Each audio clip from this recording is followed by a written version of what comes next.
அனைவருக்கும் வணக்கம். இன்னைக்கு இந்த வீடியோல நம்ம பார்க்க போறது தமிழ்நாட்டில் உள்ள அரசு மருத்துவக் கல்லூரிகள் மற்றும் அரசு உதவி பெறும் மருத்துவக் கல்லூரிகள், சுயநிதி மருத்துவக் கல்லூரிகளில் 2026-2027 ஆண்டிற்கான அரசு இடஒதுக்கீடு மற்றும் நிர்வாக இடஒதுக்கீட்டின் கீழ் மருத்துவம் மற்றும் பல் மருத்துவம் சார்ந்த படிப்புகளுக்கு விண்ணப்பிப்பதற்கான அறிவிப்பு வெளியிடப்பட்டுள்ளது. தமிழ்நாட்டில் MBBS மற்றும் BDS 2026-2027 மாணவர் சேர்க்கைக்கு யார் யார் விண்ணப்பிக்கலாம், எவ்வாறு இணையதளம் வழியாக விண்ணப்பிக்க வேண்டும் அப்படிங்கிற முழு தகவல்களையும் தெளிவா இந்த வீடியோல நம்ம பார்க்கலாம். இந்த வீடியோவை முழுசா பாருங்க. இந்த வீடியோவை நிறைய பேருக்கு ஷேர் பண்ணுங்க. மனித சேவை சேனலை சப்ஸ்கிரைப் பண்ணாதவங்க சப்ஸ்கிரைப் பண்ணி பெல் ஐகானையும் பிரஸ் பண்ணுங்க. தமிழ்நாட்டில் MBBS மற்றும் BDS 2026-2027 அட்மிஷனுக்காகவும் அதை பற்றிய முழு தகவல்களை தெரிந்து கொள்வதற்காகவும் இந்த வெப்சைட்டை ஓபன் பண்ணிக்கோங்க. www.tnmedicalselection.net.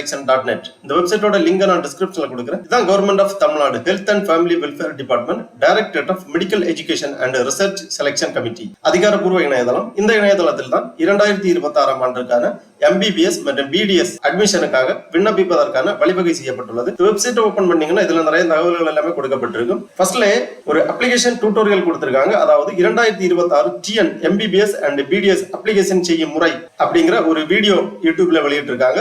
தேவைப்பட்டவங்க இந்த வீடியோவை பார்த்து எவ்வாறு விண்ணப்பிக்க வேண்டும் அப்படிங்கிறத புரிந்து கொள்ளலாம். அடுத்ததாக MBBS மற்றும் BDS அட்மிஷனுக்கு விண்ணப்பிப்பதற்காக இந்த UG கோர்சஸ் அப்படிங்கிற ஒரு ஆப்ஷன் இருக்கு. இதுல நீங்க கிளிக் பண்ணீங்கன்னா MBBS BDS அப்படின்னு கொடுத்திருப்பாங்க. இதுல கிளிக் பண்ணிக்கோங்க. உடனே இந்த மாதிரி நோட்டிபிகேஷன் பேஜ் ஓபன் ஆகும். இங்க கொடுக்கப்பட்டுள்ளது click here to apply for MBBS BDS government quota, management quota including minority and NRI quota courses 2026-27 section அந்த மாதிரி கொடுத்திருக்காங்க. அதன் பிறகு prospectus for admission to MBBS BDS degree courses in Tamil Nadu, government medical dental college, government quota seat in self financing medical college and dental college, ESIC medical college, KK Nagar, Chennai, affiliated to the Tamil Nadu Dr. MGR Medical University and State Private University Medical Colleges 2026-27 section அந்த மாதிரி கொடுத்திருக்காங்க. அதன் பிறகு management quota prospectus கொடுக்கப்பட்டுள்ளது. prospectus for admission to MBBS BDS degree courses under management quota including minority NRI seat in self financing medical colleges and dental colleges in Tamil Nadu affiliated to the Tamil Nadu Dr. MGR Medical University and State Private University Medical College 2026-2027 section அந்த மாதிரி கொடுத்திருக்காங்க.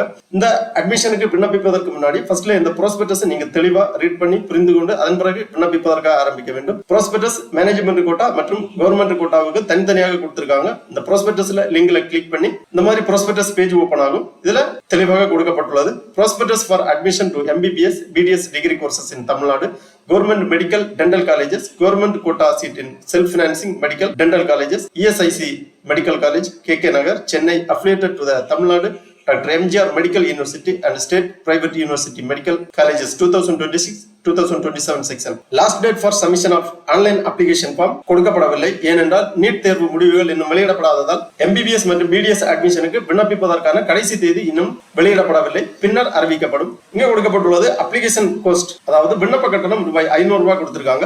Date of notification வெளியிட்டது 29/6/2026. விண்ணப்பம் சமர்ப்பிப்பதற்கான ஆரம்ப தேதி 29/6/2026. Last date for online submission of application தேதி வெளியிடப்படவில்லை. Certificate verification for special category sports candidate in person only details கொடுத்திருக்காங்க. அப்புறமா date of declaration of rank list will be hosted in the official website. Detail of counseling will be hosted in the official website. அந்த மாதிரி details எல்லாமே இந்த ப்ராஸ்பெக்டஸ்ல கொடுக்கப்பட்டுள்ளது. State quota எவ்வளவு, all India quota எவ்வளவு அப்படிங்கிற அனைத்து தகவல்களுமே இந்த ப்ராஸ்பெக்டஸ்ல கொடுத்திருக்காங்க.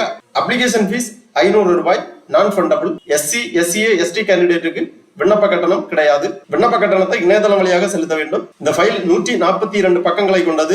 கவர்மெண்ட் கோட்டாவுக்கான ப்ராஸ்பெக்டஸ் 142 பக்கங்களை கொண்டது. தெளிவாக வாசித்து புரிந்து கொண்டு அதன் பிறகு உங்களுக்கான விண்ணப்பத்தை நீங்கள் பூர்த்தி செய்ய ஆரம்பிக்க வேண்டும். இணையதளம் வழியாக விண்ணப்பிப்பதற்கு திருப்பி இந்த பேஜ்ல வந்தீங்கன்னா click here to apply for MBBS BDS government quota, management quota including minority and NRI quota அப்படிங்கிற இந்த லிங்க்ல நீங்க கிளிக் பண்ணீங்கன்னா இந்த மாதிரி ஒரு பேஜ் ஒன்று ஓபன் ஆகும். அட்மிஷன் 2026-27 இந்த இணையதளத்தில் தான் நீங்கள் விண்ணப்பிக்க வேண்டும். அப்ளிகேஷன் போடுறதுக்கான விண்டோ கால அவகாசம் நீட்டிக்கப்பட்டிருக்கு. ரொம்ப டைம் கம்மியாகுதுங்கிறதுனால தான் ரிசல்ட் வரதுக்கு முன்னாடியே இப்போ அப்ளிகேஷன் விண்டோ ஓப்பன் ஆகிருக்கு. நம்ம நீட் ரிசல்ட் வந்து அட்லீஸ்ட் ஒரு வார காலமாவது இந்த அப்ளிகேஷன் விண்டோ இருக்கும். அதனால் எந்த ஒரு தயக்கம் இல்லாமல் பதட்டம் இல்லாமல் மெதுவாக நம்ம அப்ளிகேஷன் போடலாம். இப்போ இந்த அப்ளிகேஷன் பேஜுக்கு வந்தோம்னா ஆன்லைன் அப்ளிகேஷன் கவர்மெண்ட் கோட்டாக்கு, மேனேஜ்மெண்ட் கோட்டாக்கு ரெண்டுக்கும் தனித்தனியாக இருக்குது. இன்ஃபேக்ட் கவர்மெண்ட் கோட்டா அப்ளிகேஷன் போட்டுட்டு நீங்கள் மேனேஜ்மெண்ட் கோட்டா போடணுமா அப்படின்னு கேட்கும். அந்த இடத்துல கிளிக் பண்ணோம்னா மறுபடியும் நம்ம எல்லா விஷயங்களையும் என்டர் பண்ண தேவையில்லை, ரீஎன்டர் பண்ண தேவையில்லை. பட் நம்ம இப்போ கவர்மெண்ட் கோட்டாவை ஓப்பன் பண்ணிக்குவோம். ஓப்பன் பண்ணோம்னா இந்த ஸ்க்ரீன் வரும். இதில் ஸ்டெப்ஸ் ஆஃப் ஆன்லைன் ரெஜிஸ்ட்ரேஷன் நீங்கள் போட்டுருக்கு பாருங்கள். Read prospectus, registration, login, fill up details, upload documents, make payment. இந்த 6 ஸ்டெப்பும் முடிந்தால் தான் நம்ம அப்ளிகேஷன் கொடுக்கப்பட்டிருக்குன்னு அர்த்தம். இதில் லாகின் ஐடி அல்லது இமெயில் ஐடி, பாஸ்வேர்டு அப்படின்னு கொடுத்துருக்கு. இப்போ நம்ம முதல் முறையாக உள்ளே போகிறோம்னா click here for new registration இங்கே ப்ளூ கலரில் பிளிங்க் ஆகிட்டு இருக்கு இல்லையா? ஸோ அது நம்ம கிளிக் பண்ணி புது ரெஜிஸ்ட்ரேஷன் போகலாம். ரெஜிஸ்ட்ரேஷன் போன உடனே எப்படி விண்ணப்பிப்பது என்பதற்கான அறிவுரைகள் கொடுத்துருக்கு. இதில் முக்கியமானது வந்து மொபைல் நம்பர், இமெயில் ஐடி, நீங்கள் இதில் என்ன கொடுக்குறீங்களோ அதை நீங்கள் பத்திரமா வச்சுருக்கணும். ஏன்னா இது தொடர்ந்து கவுன்சிலிங் முழுக்க இந்த மொபைல் நம்பர், இமெயில் ஐடி மூலமாக தான் நீங்கள் லாகின் பண்ண முடியும், பாஸ்வேர்ட் ரீசெட் பண்ண முடியும், கவுன்சிலிங் சாய்ஸஸ் கொடுக்க முடியும், அலாட்மெண்ட் ஆர்டர் டவுன்லோட் பண்ண முடியும். ஸோ முழுமையாக இதை மறக்காமல் கரெக்டாக உங்களோட மொபைல் நம்பர், இமெயில் ஐடியாவே வச்சுக்கோங்க. அதே மாதிரி யாரும் மற்றவர்கள் மூலமாலாம் இதை வந்து அப்ளிகேஷன் போக தேவையில்லை. ப்ரௌசிங் சென்டரு அல்லது இடைத்தரகர்கள் இவங்க யாரும் தேவையில்லை. ரொம்ப சிம்பிளான விஷயந்தான். இதை எல்லாத்தையும் படித்து பார்த்துட்டு கீழே வந்து I have fully gone through the prospectus and instructions for online application and hereby I accept all rules. எல்லாத்தையும் படித்து இந்த ரூல்ஸை ஒத்துக்கிறேன் அப்படிங்கிறத கிளிக் பண்ணிட்டா தான் நம்மளால் கண்டினியூ அடுத்த ஸ்டெப் போக முடியும். போனதுக்கு பிறகு இது பேசிக் பர்சனல் டீட்டெயில்ஸ் கேட்கும். ஸோ நம்ம first qualifying examination, higher secondary படிச்சிருக்கோமா, சிபிஎஸ்சி படிச்சிருக்கோமா, ஐஎஸ்சிஇயா, மற்ற போர்டு படிச்சிருக்கோமா. உதாரணத்துக்கு ஹையர் செகண்டரி அப்படின்னா ஹையர் செகண்டரி கிளிக் பண்ணிக்கணும். டேட் ஆஃப் பர்த் அப்படிங்கும்போது இங்கே டேட் ஆஃப் பர்த்தில் நம்மளோட பிறந்த தேதியை குறிப்பிடணும். இந்த பிறந்த தேதி என்ன குறிப்பிடுறோமோ அதை பொறுத்து குவாலிஃபைடு இயர். இப்போ ஏன்னா 2010 பிறந்து இப்போ வந்திருக்காங்கன்னா அவங்க 25-26 தான் குவாலிஃபை ஆகிருக்க முடியும். அதுக்கு முன்னாடியெல்லாம் படிச்சிருக்க முடியாது. இதே வந்து நான் ஒரு ரிப்பீட்டர் அல்லது நான் வந்து 2006 பிறந்தவர் அப்படின்னா நான் எந்தெந்த எக்ஸாம் எழுதியிருக்க முடியுமோ அத்தனை வருடங்களும் ஓப்பன் ஆகும். ஸோ நம்ம +2 எந்த வருஷம் குவாலிஃபை பண்ணோம் அப்படிங்கிறத இதில் குறிக்கலாம். +2க்கான ரெஜிஸ்டர்ட் நம்பர், இது வந்து 10 டிஜிட் நம்பர். நான் போடுற மாதிரி எதுவும் போடக்கூடாது. ஆக்சுவல் உங்களோட +2 ரெஜிஸ்ட்ரேஷன் நம்பரையும் இங்கே இஎம்ஐஎஸ் ஐடியும் போடணும். இஎம்ஐஎஸ் ஐடிங்கிறது நம்ம தமிழ்நாட்டில் படிக்கிற எல்லாருக்கும் இந்த இஎம்ஐஎஸ் ஐடி இருக்கும். சிபிஎஸ்சி படிச்சிருந்தா கூட, ஒருவேளை மேற்று மாநிலத்தவர் அந்த மாதிரி யாராவது பண்ணுறீங்கன்னா இஎம்ஐஎஸ் ஐடி இல்லைன்னா நீங்கள் 000 அப்படிங்கிற மாதிரி 10 டிஜிட் கொடுக்கலாம். +1 நீங்கள் பாஸ் பண்ணிட்டீங்களா இல்லையாங்கிறத கிளிக் பண்ணோம். ஒரு லாகின் ஐடியை கிரியேட் பண்ணும். நான் உதாரணத்துக்கு டெஸ்ட் ஃபார் டெஸ்ட் அப்படின்னு கொடுக்குறேன். ஏன்னா நான் டெஸ்டிங் பண்ணுறதுக்காக உங்களுக்கு சொல்கிறதுக்காகன்னு. மொபைல் நம்பர் இதை மறைச்சிடுறேன். இமெயில் ஐடி இதுவும் மறைக்கப்பட்டிருக்கு. நியூ பாஸ்வேர்டுன்னு கேட்குறாங்க. இந்த இடத்துல ஒரு பாஸ்வேர்டு கொடுத்துக்கணும். அந்த டெஸ்ட் பாஸ்வேர்டை திரும்ப கன்ஃபார்ம் பண்ண சொல்லுது. இதெல்லாம் ரொம்ப முக்கியம். அதனால் வந்து இதை கரெக்டாக பண்ணுங்கள். ஸோ இதெல்லாம் கொடுத்து பாஸ்வேர்ட் நான் சரியாக அடிக்கலை அப்படின்னா திரும்ப வந்து மேட்ச் ஆகலை அப்படிங்கிறது ரெட்டில் வருது பாருங்கள். இப்போ எல்லாம் கரெக்டாக கொடுத்துட்டோம்னா சப்மிட் அப்படின்னு கொடுக்க முடியும். ஓடிபி கேட்கும். முதல் முறை ஓடிபி இங்கே வந்தால் மட்டும்தான் உங்களால் லாகின், அதாவது ரெஜிஸ்ட்ரேஷனே செய்ய முடியும். ஸோ இது இல்லாமல் ரெஜிஸ்ட்ரேஷனை செய்ய முடியாது. ஸோ மறுபடியும் வந்து நம்ம லாக் அவுட் ஆகிட்டோம். இப்போ லாகின் பண்ணி அந்த இடத்துல சைன்இன் அப்படின்னு உள்ளே போனோம்னா நம்மளால் இப்போது அப்ளிகேஷனுக்கு ப்ராப்பராக போயிட்டோம். மேலே பாருங்கள் அப்ளிகேஷன் ஸ்டேட்டஸ் பெண்டிங் அப்படின்னு காமிக்கும். பேர் டெஸ்ட் ஃபார் டெஸ்ட் அப்படின்னு கொடுத்துருக்கேன். இப்போ ஜெண்டரில் போயிட்டு ஆண், பெண், திருநங்கையர் அந்த மாதிரி அவங்களோட பாலினம் கொடுக்கணும். இப்போ நான் வந்து தகப்பனார் பெயர் இந்தியரா, வெளிநாட்டவரா, ஓசிஐயில் வர்றாங்களா அப்படிங்கிறத குறிக்கணும். நேட்டிவிட்டி தமிழ்நாடு. கவர்மெண்ட் கோட்டாவில் நேட்டிவிட்டி தமிழ்நாடு டிஃபால்ட்டாக கிளிக் ஆகிருக்கும். ஏன்னா தமிழ்நாடு நேட்டிவ்ஸ் தான் பண்ண முடியுங்கிறதுனால. ஒருவேளை நீங்கள் மற்றவர்கள் இங்கே 6லேருந்து 12 வரைக்கும் படித்ததுனால அப்படிங்கிறதுனா அதர்ஸ்னு சூஸ் பண்ணோம். மேனேஜ்மெண்ட் கோட்டாவில் மற்ற மாநிலத்தவர்னு பண்ணோம். ரிலிஜனில் எல்லா ரிலிஜனும் வரும், இல்லைன்னா அதர்ஸ் அப்படிங்கிறதுல வரும். அதே மாதிரி அம்மாவோட பெயர் இங்கே கம்யூனிட்டி, அதாவது பிசியில் வரீங்களா, எம்பிசியில் வரீங்களா, எஸ்சியில் வரீங்களா, எஸ்சிஏ எஸ்சி எஸ்டியில் வரீங்களா அப்படிங்கிறது இதில் குறிக்கணும். ஹிந்துங்கிறதுனால பிசிஎம்லாம் ஓப்பன் ஆகலை. அந்தந்த கம்யூனிட்டிக்கு ரிலவெண்ட்டாக இப்போ முஸ்லீம்னு போட்டிங்கன்னா பிசிஎம் ஓப்பன் ஆகிடும். கிறிஸ்டியன்னு போட்டிங்கன்னா உங்களுக்கு மறுபடியும் இந்த மாதிரி என்னென்ன ரிலவெண்ட்டோ அது வந்து வரும். ஸோ இப்போ ஹிந்து அப்படின்னு நான் போட்டு பிசி அப்படிங்கிறத குறிக்கிறேன். ஒரு ரேண்டமான ஒரு காஸ்ட் போட்டுக்கிட்டேன். இப்போ வந்து பிளேஸ் ஆஃப் பர்த், எங்கே பிறந்தேன், எந்த மாநிலம், தமிழ்நாடு அப்படிங்கிறது கொடுங்க. ஆதார் நம்பர், உங்கள் 12 டிஜிட் ஆதார் நம்பரை இங்கே கரெக்டான முறையில் பதிவு பண்ணுங்க. பிளட் குரூப் போடுங்க. ஆதாரில் என்ன பேர் இருக்கோ அந்த பேரை இங்கே கரெக்டாக பண்ணுங்க. கம்யூனிட்டி சர்டிஃபிகேட் நம்ம மாநிலத்தில் இருக்கவங்களுக்கு மேண்டேட்ரியாக வேணும். ஏன்னா பிசி இப்போ வராங்கன்னா பிசிக்குள்ளே வந்திருக்கணும். அதனால் அந்த கம்யூனிட்டி சர்டிஃபிகேட்டோட என்ன இன்ஃபர்மேஷன் டீட்டெயில்ஸோ அதை வந்து கரெக்டாக என்டர் பண்ணுங்கள். ஏன்னா இதை வச்சு தான் இதோட உண்மைத்தன்மையை செக் பண்ணுவாங்க. அதனால் நீங்கள் தயவுசெய்து இந்த இன்ஃபர்மேஷனை கரெக்டாக கொடுத்துருங்க. அதற்கு பிறகு அட்ரஸ் வந்து இங்கே வரும். அட்ரஸ் வரும்போது இந்த இடத்துல நம்ம எந்த ஸ்ட்ரீட்டில், எந்த வில்லேஜில், எந்த நகரில் இருக்கோம், எந்த சிட்டியில் இருக்கோம் அப்படிங்கிறதெல்லாம் கரெக்டாக கொடுங்க. வில்லேஜ் தேவையாக இருந்தால் வில்லேஜ், தாலுக் இருந்தால் தாலுக் அப்படிங்கிறத கொடுக்கணும். ஸோ இதை கரெக்டான மெத்தடில் என்ட்ரு பண்ணுங்கள். இப்போ டிஸ்ட்ரிக்ட் அப்படின்னு வரும். உங்களோட அட்ரஸ் என்ன டிஸ்ட்ரிக்டோ அந்த அட்ரஸை இங்கே இந்த இடத்துல கொடுங்க. பின்கோடும் இந்த இடத்துல ஃபில் பண்ணோம். இந்த இடத்துல கம்யூனிகேஷன் அட்ரஸ், எந்த இடத்துக்கு கம்யூனிகேட் பண்ணோம் அல்லது பர்மனெண்ட் அட்ரஸ்க்கு என்ன அப்படிங்கிறது வந்து கேட்டிருக்கோம். இதே தான் ரெண்டும் சேம் அப்படின்னா இதை கிளிக் பண்ணோம்னா இது அங்கே அப்படியே காப்பி ஆகிடும். இதற்கு பிறகு ஸ்பெஷல் ரிசர்வேஷன் 4 கேட்டகரிஸ் இருக்குது. 5வது 7.5 இருக்குது. அதுக்கான காலம் வேறு இடத்துல வரும். அதாவது நாங்கள் ஸ்போர்ட்ஸ் பர்சனில் இருக்கோமா, எக்ஸ் சர்வீஸ்மேனில் இருக்கோமா, பர்சன் வித் டிசபிலிட்டி இருக்கோமா, ஐஆர்டி வார்டு கோட்டாவில் இருக்கோமா, இது எல்லாத்துக்குமே எஸ் நோங்கிற இன்ஃபர்மேஷன் நம்ம கொடுத்து தான் ஆகணும். எஸ் அப்படின்னா அந்த அதற்குரிய சான்று, அதற்குரிய சர்டிஃபிகேட்டை நம்ம வைக்கணும். இது எதுவுமே இல்லைன்னு கொடுத்தோம்னா சேவ் அண்ட் ப்ரொசீட்னு அடுத்த ஸ்டெப் போயிடலாம். இந்த சேவ் அண்ட் ப்ரொசீட்னு போகிறதுக்கு காரணம் என்னென்னா, ஒருவேளை நீங்கள் வந்து லாக் அவுட் ஆகிட்டீங்க, கரண்ட் போயிடுச்சு, ஏதாவது ஆயிடுச்சுன்னா கூட அந்த பேஜ் வரைக்கும் உள்ள இன்ஃபர்மேஷன் ஃபுல்லாக சேவ் ஆகிடும். இப்போ இந்த இடத்துல தான் நம்ம 7.5 வரோமா இல்லையாங்கிறதெல்லாம் இங்கே குறிக்கணும். ஃபர்ஸ்ட் காலம்ங்கிறது தமிழ்நாட்டில் நீங்கள் 6லேருந்து 12 படிச்சிங்களா, அது நீங்கள் ப்ரைவேட் ஸ்கூலில் படிச்சிருந்தா கூட எஸ்ன்னு கொடுக்கலாம். கவர்மெண்ட் ஸ்கூலில் படிச்சிருந்தாலும் எஸ் தான். ஏன்னா தமிழ்நாட்டில் 6லேருந்து 12 வரைக்கும் படிச்சிங்களா. தமிழ்நாட்டில் அரசு பள்ளியில் 6லேருந்து 12 வரைக்கும் படிச்சிங்களாங்கிறது 2வது கேள்வி. நான் இல்லைன்னு கொடுக்குறேன். 7.5 கீழே வரவங்களா இருந்தால் எஸ்ன்னு கொடுக்கணும். சரியா? ஸோ இப்போது எஸ்ன்னு கொடுத்தா ஸ்கூல் டைப் அப்படின்னு வந்துடும். அதாவது அரசு பள்ளியில் எந்த விதமான அரசு பள்ளி அப்படிங்கிறது. இப்போ நான் நோன்னு கொடுத்தேன்னா ஸ்கூல் டைப்பில் மொத்தமாக இருக்கிற ப்ரைவேட் காலேஜஸையும் சேர்த்து பார்ட்லி எய்டடா என்ன அப்படிங்கிறது சேர்ந்து வந்துடும். இப்போ நான் உதாரணத்துக்கு இந்த டெஸ்ட் கேண்டிடேட் வந்து 2020 வந்து 6வது படித்தார் அப்படின்னு வச்சுக்குவோம். சரி, 2019. அதற்கு பிறகு நேம் ஆஃப் த ஸ்கூலில் வந்து டெஸ்ட் ஸ்கூல் அப்படின்னு கொடுக்குறேன். ஆக்சுவலாக நீங்கள் எந்த ஸ்கூல் படிச்சிங்களோ அது கரெக்டாக கொடுக்கணும். இது ஒரு ப்ரைவேட் ஸ்கூல் அப்படிங்கிறதுனால நான் வந்து என்ன பண்ணுறேன்னா ஒரு பார்ட்லி எய்டட் அப்படின்னு நான் கொடுக்குறேன். டிஸ்ட்ரிக்ட் அதே நாமக்கல் டிஸ்ட்ரிக்ட் அப்படிங்கிறத நான் செலக்ட் பண்ணியிருக்கேன்.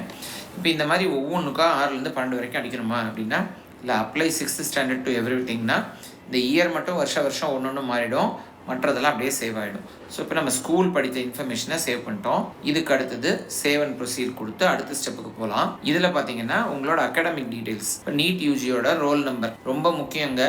இது நம்ம தப்பாக அடித்தோம்னா உங்கள் மார்க்கே நம்மளால் எடுக்க முடியாது. ஸோ இந்த NEET UG roll number, application நம்பருங்கிறத கரெக்டாக நம்ம அடித்து இதில் குறிக்கணும். இது எத்தனாவது முறை நீங்கள் நீட் எழுதுறீங்கிற தகவல் இங்கே கேட்டிருக்கோம், தகவலுக்காக. ஸோ இது எத்தனாவது முறையோ அத்தனாவது முறை அப்படின்னு கொடுக்கலாம். எங்கே எழுதணும், எந்த மாநிலத்தில் எழுதணும் அல்லது நாட்டுக்கு வெளியில் எழுதணுமா அப்படிங்கிறத. அதே மாதிரி கோச்சிங் போயிருக்கோமா இல்லையாங்கிறத தகவல் அடிப்படையில் கேட்டிருக்காங்க. ஸோ இப்போ எஸ்ன்னு போட்டிங்கன்னா என்ன கோச்சிங் அகாடமி, சரியா? இப்போ நான் வந்து டெஸ்ட் கோச்சிங் அகாடமி அப்படின்னு ஒன்று கொடுக்குறேன். இல்லை நான் கோச்சிங்லாம் போல சார், நான் வீட்டிலே படித்தேன் அப்படின்னா நீங்கள் நோ அப்படின்னு கொடுத்துடலாம். அரசால் இந்த கோச்சிங் சென்டர் நடத்தப்பட்டதா அப்படிங்கிறது எஸ் நோங்கிறத கொடுங்க. இப்போ வந்து undergoing or completed any professional courses, ஏற்கனவே நீங்கள் தொழில்முறை கல்வி ஏதாவது முடிச்சிருக்கீங்களா அப்படிங்கிறத கேட்குறோம். ஏற்கனவே எம்பிபிஎஸ் படிச்சிருந்தாலோ படிச்சுட்டு இருந்தாலோ மறுபடியும் எம்பிபிஎஸ்க்கு அப்ளை பண்ண முடியாது. ஸோ அதை பார்த்துக்கோங்க. ஸோ நான் எதுவும் படிக்கலை அப்படின்னு கொடுத்துருக்கேன். எங்கே படிச்சிருக்கேன்னா தமிழ்நாட்டில் தான் படிச்சிருக்கேன். குரூப் கோடு என்னங்கிறது ஹையர் செகண்டரியாக இருந்தால் வரும். சிபிஎஸ்சியாக இருந்தால் இந்த குரூப் கோடுங்கிறது வராது. இந்த குரூப் கோடுங்கிறத நீங்கள் வந்து உங்களோட மார்க் லிஸ்ட்டில் பார்த்தீங்கன்னா தெரிஞ்சுக்கலாம். எல்லாத்தையுமே ஃபஸ்ட் அட்டெம்ப்டில் பாஸ் பண்ணிட்டீங்களா, some of the subject second அட்டெம்ப்டில் பாஸ் பண்ணீங்களா என்னங்கிறத இதில் கேட்டிருப்பாங்க. அதை வந்து பார்த்துக்கோங்க. அதே மாதிரி இதில் ரெஜிஸ்டர் நம்பர், இதில் உங்களோட ஹெச்எஸ்சியோட ரெஜிஸ்டர் நம்பர் தேவை. இப்போ எப்படி நம்ம முதல்ல ஸ்கூல் டீட்டெயில்ஸ் பண்ணோமோ அந்த மாதிரி ஒரு சப்ஜெக்ட் கிடச்சிட்டு அதே ரெஜிஸ்டர் நம்பர் தான் எல்லாத்துக்கும்னா காப்பி அப்படின்னு போட்டோம்னா அது எல்லாத்துக்கும் ஆகிடும். நான் வந்து இப்போ தான் மே 2026 மார்க் எடுத்திருக்கேன் அப்படின்னா மேக்ஸிமம் 100 மார்க்குக்கு நான் 90 மார்க் எடுத்திருக்கேன்னா இப்போ இந்த காப்பி டீட்டெயில்ஸ்னால் எல்லாமே வந்துடும். மார்க் மட்டும், ஏன்னா ஈச் சப்ஜெக்ட்டுக்கு மார்க் மாறும் இல்லையா. ஸோ நம்ம இங்கிலீஷ், ஃபிசிக்ஸ், கெமிஸ்ட்ரி, பயாலஜின்னு வரும். அதர்ஸுங்கிறதுல நீங்கள் மேத்ஸ் படிச்சிருந்தீங்கன்னா மேத்ஸ் வரும், மேத்தமெட்டிக்னு. இல்லை வேறு ஏதாவது சப்ஜெக்ட்னா அந்த வேறு சப்ஜெக்ட்டுக்கு அதர்ஸில் நீங்கள் இந்த மார்க்கை ஃபில் பண்ணணும். நான் வந்து ஒரு மார்க் போடுறேன். இப்போ இதே மாதிரி இதை முடிச்சிட்டோம்னா சேவ் அண்ட் ப்ரொசீட் கொடுக்க முடியும். அப்ளிகேஷன் நம்பர் 12 டிஜிட்டாக இருக்கணுங்கிறதுனால அது ஒத்துக்கல. அப்ளிகேஷன் நம்பரை கரெக்டாக போடுங்க. நீட் அப்ளிகேஷன் நம்பர் சரியான முறையில் இருக்கணும். இதற்கு பிறகு கடைசி காலம்ல வரோம் அடிஷனல் இன்ஃபர்மேஷன். இதுல மதர் டங் நம்மளோட தாய்மொழி என்ன அப்படின்னு கேட்டிருக்காங்க. நம்ம வாழ்ந்த இடம் அல்லது வாழ்ற இடம் வந்து கார்பரேஷன்ல வருதா முனிசிபாலிட்டி, இதெல்லாம் தகவலுக்காக கேட்கறது. ஸோ வில்லேஜ் பஞ்சாயத்தில் வருதா, நான் வில்லேஜ் பஞ்சாயத்தில் கொடுக்குறேன். எந்த மீடியமில் படித்தேன், நான் ஆங்கில மீடியத்தில் படித்தேன்னா தமிழ் மீடியத்தில் படித்தேன்னா தமிழ் மீடியம்னு கொடுத்துருக்கேன். நம்ம ஸ்கூல் எங்கே இருந்தது, சரியா, நம்ம வந்து வில்லேஜில் வசிக்கலாம், நம்ம போகிற ஸ்கூல் வந்து முனிசிபாலிட்டிக்குள்ளே இருக்கலாம். ஸோ அந்த மாதிரி இருந்துச்சுன்னா அதை கொடுக்கணும். நம்ம பெற்றோரோட தொழில் என்ன பண்ணுறாங்க, அவங்க அக்ரிகல்ச்சர் விவசாயம். நேட்டிவ் டிஸ்ட்ரிக்ட் வந்து இப்போ நம்ம நாமக்கல் அப்படின்னு ஒரு ஹைப்போதெட்டிக்கல் சினாரியோ எடுத்திருந்தோம், அதையே கொடுத்துருக்கேன். ஆனுவல் இன்கம் 2,50,000 6 லட்சம் அப்படின்னு கொடுத்துருக்கேன். இங்கே இதில் வந்து நேட்டிவிட்டி நம்ம தமிழ்நாடுன்னு கொடுக்கறதுனால நேட்டிவிட்டி சர்டிஃபிகேட் நம்பர் வந்து இதில் வந்து என்டர் பண்ணோம். அதே மாதிரி ஃபர்ஸ்ட் கிராஜுவேட் டியூஷன் ஃபீ, நம்ம குடும்பத்திலே நம்ம தான் முதல் பட்டதாரியாக இருந்தால் அதுக்கு நம்ம சர்டிஃபிகேட் இங்கே அப்லோட் பண்ணுறதா இருந்தால் எஸ் அப்படின்னு கொடுத்துட்டு இங்கே ஃபர்ஸ்ட் கிராஜுவேட்டோட சர்டிஃபிகேட் நம்பர் வந்துடும். இல்லை ஏற்கனவே எங்கள் அண்ணன் அல்லது எங்கள் அப்பாவே ஒரு கிராஜுவேட் அப்படின்னா அதில் வராது. அதே மாதிரி ஒருவேளை ஃபர்ஸ்ட் கிராஜுவேட் இருந்து அவங்க அண்ணன் தம்பி வேற யாராவது அவைல் பண்ணியிருக்காங்களா அப்படிங்கிறதுக்காக இந்த காலம் கொடுத்துருக்கு. அதுக்கப்புறம் நேட்டிவிட்டி சர்டிஃபிகேட் நம்பர் இங்கே கொடுக்கணும். கொடுக்கலன்னா நேட்டிவிட்டி சர்டிஃபிகேட் உங்களுக்கு இல்லை அப்படிங்கிறதுனால உங்களுக்கு ரிசர்வேஷனில் அலாட்மெண்ட் வரதுல பிரச்சனையாகலாம். இப்போ பார்த்தீங்கன்னா இந்த இடத்துல அப்ளிகேஷன் காஸ்ட் என்னங்கிறது வந்துச்சு. ஆனால் கீழே பாருங்கள், I am also willing to apply ஃபார்னு வந்து மேனேஜ்மெண்ட் கோட்டா பற்றி கேட்குது. ஸோ ஒருவேளை நீங்கள் மேனேஜ்மெண்ட் கோட்டாவும் அப்ளை பண்ணணும்னா நீங்கள் இதை கிளிக் பண்ணிங்கன்னா அதுக்குரிய ஃபீஸும் இங்கே அப்டேட் ஆகிடும். இதில் என்ன அட்வான்டேஜ்னா, நீங்கள் இவ்வளோ நேரம் என்டர் பண்ணீங்க இல்லையா, இந்த டீட்டெயில்ஸ்லாம் மேனேஜ்மெண்ட் கோட்டாக்கும் அப்படியே அப்ளை ஆகிடும். ஸோ தட் நீங்கள் திரும்ப டைப் பண்ண தேவையில்லை. நான் உதாரணத்துக்கு நான் வில்லிங் டு அப்ளைன்னு போடுறேன் அப்படின்னா அதற்குரிய 1000 ரூபாய் சேர்ந்து 1500 ஃபீஸ்ன்னு வந்துருச்சு. அதே சமயம் மேனேஜ்மெண்ட்டில் இருக்கிற உட்பிரிவுகளில் ஏதாவது இருக்கீங்களான்னு வந்துருச்சு. என்ஆர்ஐனா பாருங்க, எஸ் நோ பண்ண முடியுது. நான் ஏன் லிங்குவிஸ்டிக் மைனாரிட்டிலையும் ரிலீஜியஸ் மைனாரிட்டிலையும் இல்லைன்னு நோ கிளிக் ஆகிடுச்சு. நான் என்ன அங்கே தாய்மொழி என்னன்னு கொடுத்துருந்தேன், தமிழ்னு கொடுத்துருந்தேன். அதே மாதிரி ரிலிஜனில் என்ன கொடுத்துருந்தேன், ஹிந்துன்னு கொடுத்துருந்தேன். அப்போ மைனாரிட்டியில் இல்லைன்னு வந்துருச்சு. சரியா, இருந்தால் இங்கேயும் வந்து ஒரு வேளை ஓப்பன் ஆகிறதுக்கு வரும். இப்போ நான் என்ஆர்ஐக்கு எஸ் அப்படின்னு கொடுத்தேன்னா என்ஆர்ஐ சர்டிஃபிகேட்டை அப்லோட் பண்ண சொல்லி கேட்கும். எப்போ, டாக்குமெண்ட் அப்லோடில். இதுக்கப்புறம் இது முக்கியமானது, ரீஃபண்ட் பேங்க் டீட்டெயில்ஸ். நம்ம பின்னாடி வந்து கவுன்சிலிங் ஸ்டேஜ் போது செக்யூரிட்டி டெபாசிட்னு ஒன்று கட்டுவோம். அந்த செக்யூரிட்டி டெபாசிட் நம்ம காலேஜ் சேர்ந்த பிறகு அல்லது நமக்கு சீட்டு கிடைக்கலன்னா அது திரும்ப வந்துடும். ஒருவேளை நீங்கள் 3வது ரவுண்ட் அல்லது அதுக்கு பிறகு சீட் எடுத்துட்டு அந்த சீட்டை ஜாயின் பண்ணாமல் விட்டீங்கன்னா அதை நீங்கள் இழக்க நேரிடும். ஸோ மொத்தத்தில் உங்களுக்கு திரும்ப வர வேண்டிய இந்த செக்யூரிட்டி டெபாசிட் வரணும்னா அது எந்த அக்கௌண்ட்டுக்கு வரணுமோ அதை இந்த இடத்துல பண்ணணும். இல்லை சார் நாங்கள் எதில் கட்டுறோமோ அதுலேயே வந்துடலாமே, அதுதானே ஈஸி அப்படின்னு பல பேர் வந்து இதை கேட்குறாங்க. ஆனால் கிரெடிட் கார்டில் சில பேர் கட்டுறாங்க, சில பேர் யூபிஐயில் கட்டுறாங்க, சில பேர் மற்றவங்ககிட்ட கொடுத்து கட்டுறாங்க. ஸோ அதே அக்கௌண்ட்டுக்கு திரும்ப போகிறதுங்கிறது பேங்க்குகளாலேயே ஃபிசிக்கலாக பாசிபிள் இல்லை. ஸோ நீங்கள் எந்த அக்கௌண்ட் நம்பர் இங்கே கொடுக்குறீங்களோ அந்த அக்கௌண்ட் நம்பருக்கு தான் உங்களோட செக்யூரிட்டி டெபாசிட் ரீஃபண்ட் ஏதாவது இருந்தால் அது வந்து கவுன்சிலிங் முடிந்த பிறகு உங்களோட அக்கௌண்ட்டுக்கு திரும்ப வந்து சேரும். ஸோ இந்த இடத்துல நம்ம இந்த பேங்க் ஐஎஃப்எஸ்சி டீட்டெயில் எல்லாம் வந்து நம்ம போடணும். அந்த மொபைல் நம்பருக்கே ஓடிபி வந்து தான் மறுபடியும் நீங்கள் இந்த ஸ்க்ரீனை கிராஸ் பண்ணி போக முடியும். ஸோ அதனால் நீங்கள் வெளியில் யார்ட்டா பண்ணுறீங்கன்னா கூட உங்கள் மொபைல் நம்பர் கொடுத்தீங்கன்னா அதுக்கு ஓடிபி வந்து தான் பண்ண முடியும். ஸோ நம்ம டெஸ்ட் ஃபார் டெஸ்ட் அப்படிங்கிற கேண்டிடேட்டுக்காக தான் பண்ணிகிட்ருக்கோம். இப்போ பார்த்தீங்கன்னா ஜெனரேட் ஓடிபின்னு போட்டிங்கன்னா இப்போ ஓடிபி ஒன்று வரும். இந்த ஓடிபியை என்டர் பண்ணாதான் இந்த அப்ளிகேஷனையே இது ஒத்துக்கொள்ளும். சரி, இப்போ இங்கே வந்ததுக்கு பிறகு தான் நம்ம இந்த சர்டிஃபிகேட் அப்லோட் பண்ணுறதுல தேவைப்படும். இதில் எல்லாத்துலேயுமே இதோட ஸ்பெசிஃபிகேஷன் கொடுத்துருப்பாங்க, எவ்வளோ சைஸ் என்ன இருக்கணும் அப்படிங்கிறத. பல பேரோட ஃபோட்டோ டிஜிட்டலாக இருந்தால் கூட அது வந்து பெரிய சைஸில் இருக்கும். நீங்கள் லேப்டாப்பில் செஞ்சீங்கன்னா அல்லது கம்ப்யூட்டரில் செஞ்சீங்கன்னா இந்த ஃபோட்டோவை பிடிஎஃப் எல்லாத்தையும் ரீசைஸ் பண்ணி வச்சுக்கோங்க. ஃப்ரீயாக ஆன்லைன் டூல்ஸ் நிறைய இருக்குது இந்த ஃபோட்டோ ரீசைஸ்க்கு, பிடிஎஃப் ரீசைஸ் பண்ணுறதுக்கு. அந்த மாதிரி டூல்ஸில் ரீசைஸ் பண்ணி எடுத்து ஒரு ஃபோல்டர் போட்டு வச்சுட்டு அதுக்கு பிறகு இந்த அப்ளிகேஷன் ப்ராசஸ் ஸ்டார்ட் பண்ணிங்கன்னா ஈஸியாக இருக்கும். இந்த எல்லா இப்போ பார்த்தீங்கன்னா நான் என்ஆர்ஐ அப்படின்னு கொடுத்துருக்கேன். ஸோ என்ஆர்ஐ கொடுத்ததுனால என்ஆர்ஐ டாக்குமெண்ட்டும் வந்துச்சு. இல்லைனா மற்ற டாக்குமெண்ட் எல்லாம் கேட்கும். இதில் இந்த சிகப்பு ஸ்டார் வச்சதெல்லாம் கட்டாயம் தேவை, இது இல்லாமல் மூவ் ஆகாது. இது எல்லாத்தையும் கொடுத்துட்டு நெக்ஸ்ட் அப்படின்னு கொடுத்தோம்னா இந்த மாதிரி வந்து உங்களோட அப்ளிகேஷனை ப்ரிவியூ பண்ண முடியும். நீங்கள் அப்ளிகேஷன் இந்த ஸ்டேஜில் ப்ரிவியூ பண்ணி வேணும்னா டவுன்லோட் பண்ணி எடுத்து வச்சுக்கலாம். அப்ளிகேஷனை ப்ரிவியூ பண்ணதுக்கு பிறகு நீங்கள் இது எல்லாத்தையும் கரெக்டு தானு ஒத்துக்கிறீங்களான்னு இந்த கிளிக் பண்ணி இந்த கிளிக் பாக்ஸை கிளிக் பண்ண பிறகு அதுக்கு பிறகு இந்த பேமெண்ட் பேஜுக்கு போகும். அங்கே ஓகே கொடுத்த பிறகு பேமெண்ட் கேட்வே ஓப்பன் ஆகும். பேமெண்ட் கேட்வேலையும் பல்வேறு பேங்க் கேட்வேஸ் இருக்கும். நிறைய பேருக்கு வந்து இந்த பேங்க்லலாம் எனக்கு அக்கௌண்ட் இல்லை அப்படின்னு ஒரு சந்தேகம் வருது. பேங்க்ல அக்கௌண்ட் இருக்கணுங்கிற அவசியம் இல்லை. பேங்க்ல அக்கௌண்ட் இல்லாமலும் ஒரு கேட்வே வழியாவே எந்த பேங்க்ல வேணாலும் பேமெண்ட் பண்ணலாம். ஆன்லைன் பேமெண்ட்டு அதே மாதிரி நீங்கள் யூபிஐ வழியாகவோ டெபிட் கார்டு கிரெடிட் கார்டு வழியாகவோ ஆன்லைன் பேங்கிங் நெட் பேங்கிங்னு சொல்கிறாங்களே அது வழியாகவோ பண்ணலாம். இப்போ இந்த எஸ்பிஐ பேமெண்ட் கேட்வேன்னு இருக்குது. இந்த எஸ்பிஐ வழியாக உள்ளே போய் நீங்கள் உங்கள்கிட்ட இருக்கிற எந்த பேங்க் மூலமாக வேணாலும் பண்ணலாம். ஸோ நமக்கு இந்த 5 பேங்க் வழியாக தான் பண்ணோம் அப்படின்னோ அந்த 5 பேங்க்கில் நமக்கு அக்கௌண்ட் இருக்கணும்னோ அவசியம் கிடையாது. இந்த பேமெண்ட்டை முடிச்சிங்கன்னா தான் உங்களோடது இங்கே அப்ளிகேஷன் ஸ்டேட்டஸ் பெண்டிங் அப்படிங்கிறது மாதிரி அப்ளிகேஷன் ஸ்டேட்டஸ் கம்ப்ளீட்டட் அப்படிங்கிறது வரும். அப்போ தான் நீங்கள் அப்ளிகேஷன் கொடுத்துட்டதா முடிவு, இல்லைன்னா இன்னும் அப்ளிகேஷன் முடியலன்னு அர்த்தம். ஸோ இது முடியாமல் அடுத்த ஸ்டேஜுக்கு உங்களால் போக முடியாது. அப்ளிகேஷன் ப்ராசஸ் ஈஸியாக தான் இருந்திருக்கும்னு நினைக்கிறேன். எல்லாரும் பதட்டப்படாமல் ப்ராஸ்பெக்டஸை முழுமையாக பெற்றோரோட சேர்ந்து 1க்கு 2 தடவை படிச்சுட்டு தேவையான ஃபைல்ஸ் எல்லாம் எடுத்து வச்சு ரீசைஸ் பண்ணி ஒரு ஃபோல்டரில் பெயர் போட்டு வச்சுட்டு, ஏன்னா பல பேர் பார்த்தீங்கன்னா எஸ்எல்சி மார்க் ஷீட் எடுத்துட்டு +2 மார்க் ஷீட்டை வந்து அப்லோட் பண்ணிடுவாங்க அந்த இடத்துல. அதெல்லாம் தவிர்க்கிறதுக்கு என்ன பண்ணலாம், நம்ம கேண்டிடேட் பேர் போட்டு எஸ்எஸ்எல்சி, கேண்டிடேட் பேர் போட்டு +2 +1 அப்படின்னு பேர் குறித்து ரீநேம் பண்ணி அந்த ஃபைலில் வச்சுக்கிட்டோம்னா நம்ம ஒரு ஃபோல்டர் போட்டு வச்சுட்டு கரெக்டாக அந்தந்த இடத்துல கிளிக் பண்ணி நம்ம அப்லோட் பண்ணுறதுக்கு ரொம்ப ஈஸியாக இருக்கும். அப்ளிகேஷன் ப்ராசஸ் ரொம்ப கஷ்டமானது விஷயம் இல்லை. இதனால் பிறரை நம்பி அல்லது இதற்காக காசு கொடுத்து எதுவும் பண்ணணும்னு அவசியம் இல்லை. எதுவும் சந்தேகங்கள் அப்படியும் இருந்துச்சுன்னா பக்கத்தில் இருக்கிற உங்கள் அரசு மருத்துவக் கல்லூரி அங்கே போய் கல்லூரி ஆஃபீஸில் கேட்டிங்கன்னா அவங்க கூட உங்களுக்கு உதவி செய்வாங்க.